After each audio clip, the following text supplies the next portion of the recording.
केंद्रीय गृह मंत्री और भाजपा के वरिष्ठ नेता अमित शाह ने गुरुवार को कोलकाता में जोर शोर से परिवर्तन यात्रा के 5वें चरण की शुरुआत की। गृह मंत्री ने भारी जनसैलाब के बीच रोड शो किया, जनसभा को संबोधित किया और नारायणपुर गांव में एक शरणार्थी के घर भोजन भी किया। अपने संबोधन में अमित शाह ने तुष्टीकरण और भ्रष्टाचार के मसले पर ममता सरकार पर निशाना साधा और कहा कि राज्य में ये परिवर्तन यात्रा सत्ता की नहीं बल्कि जनता की स्थिति को बदलने की परिवर्तन यात्रा है। पश्चिम बंगाल में होने वाले विधानसभा चुनाव से पहले माहौल में गर्मी भरने में बीजेपी कोई कोर कसर नहीं छोड़ना चाहती है। गुरुवार को राज्य के दौरे पर पहुंचे गृह मंत्री अमित शाह ने दिन भर तमाम कार्यक्रमों में हिस्सा लिया। परिवर्तन यात्रा और रोड शो के जरिए जहां उन्होंने पार्टी की बढ़ती ताकत दिखाई, तो वहीं कपिल मुनि आश्रम, अरविंदो आश्रम और शरणार्थी परिवार के घर लंच करके धार्मिक सांस्कृतिक संदेश भी दिया। चुनाव से पहले हर विधानसभा सीट तक पहुंचने के लिए बीजेपी राज्य में परिवर्तन यात्रा निकाल रही है। अमित शाह ने गुरुवार को दक्षिण 24 परगना जिले के नामखाना के इंदिरा मैदान से परिवर्तन यात्रा के 5वें चरण को हरी झंडी दिखाई। इस अवसर पर अमित शाह ने ममता सरकार पर फिर जमकर हमला बोला।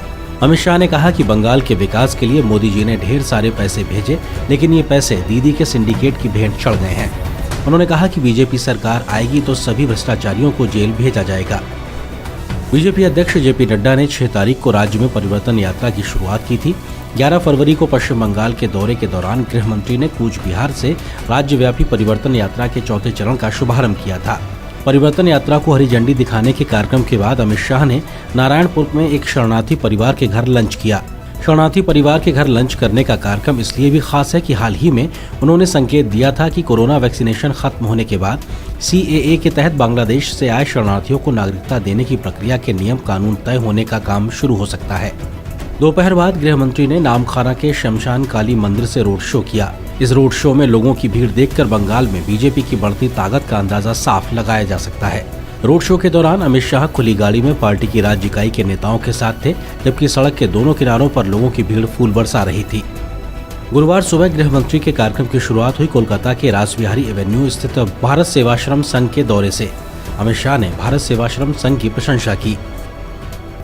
दोपहर बाद अमित शाह ने गंगा सागर स्थित कपिल मुनि आश्रम का भी दौरा किया। देर शाम वो अरविंदो आश्रम भी गए।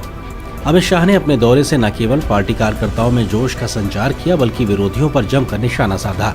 एक के बाद एक नेताओं के दौरे से बीजेपी राज्य में ममता बनर्जी की अगुवाई वाली TMC सरकार के खिलाफ अपनी राजनीतिक लड़ाई को और तेज कर रही है।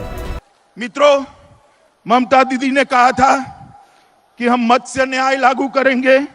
मैं उनको पूछना चाहता हूं कि मत्स्य न्याय तो नहीं हुआ, आपकी सिंडिकेट मछुआरा भाइयों की मछली खा लेती है, उससे कम 10 साल में बचाने का आप काम करती।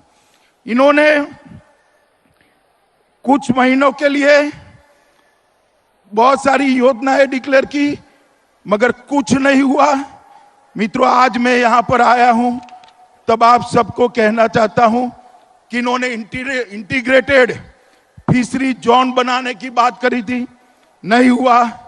सुंदरबन को अलग जिला बनाने की बात करी थी, नहीं हुआ। झारखंडी में पर्यटन संरचना बनाने की बात करी थी, नहीं हुआ। और अम्फान के बाद मोदी जी ने जो पैसा भेजा, ये तृणमूल कांग्रेस के गुंडे खा गए।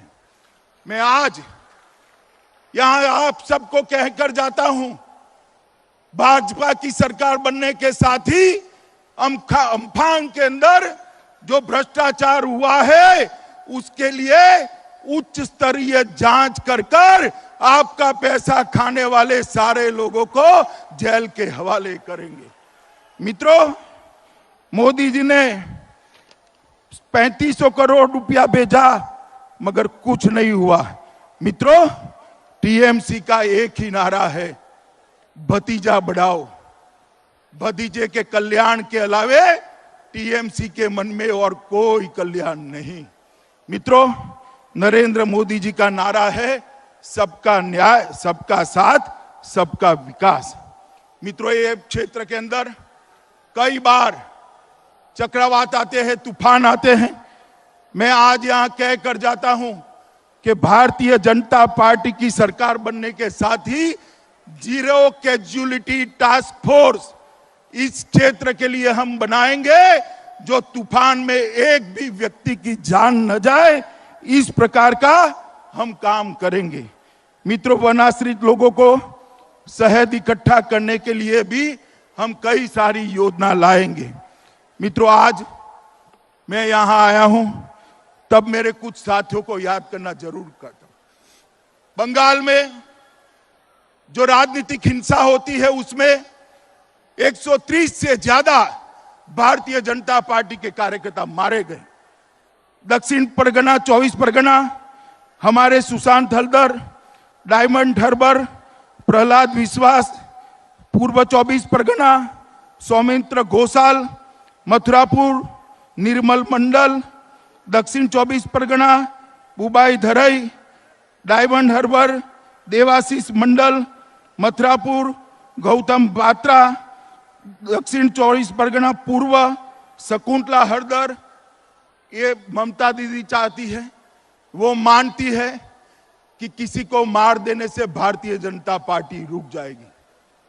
मैं उनको आज कहने आया हूं कि ममता दीदी, तृणमूल के गुंडों ने हमारे 130 कार्यकर्ताओं को मार डाला है, उनकी शहादत व्यर्थ नहीं जाएगी। बंगाल की धरती पर ताकत के साथ कमल खिलने वाला है। और जो गुंडे ममता दीदी की सह पर आज छिप कर बैठे हैं, उनको मैं कहना चाहता हूं, जहां छिपना वो छिप जाओ। भारतीय जनता पार्टी की सरकार बनेगी, पाताल में से ढूंढकर जेल की सलाखों के पीछे आपको डालेंगे। ये तृणमूल कांग्रेस के नेता कहते हैं हम लोगों को वोट नहीं डालने देंगे। मुझे बताओ भाइयों बहनों, आप डरने वालों में से हो क्या? जरा जोर से बोलो, डरने वालों में से हो क्या? आप ममता से, गुंडों से डरोगे क्या? मैं आपको गारंटी देता हूं, चुनाव के दिन रोड पर टीएमसी का एक भी गुंडा आपको दिखाई नहीं पड़ेगा। मित्रों, एक भी गुंडा दिखाई नहीं पड़ेगा।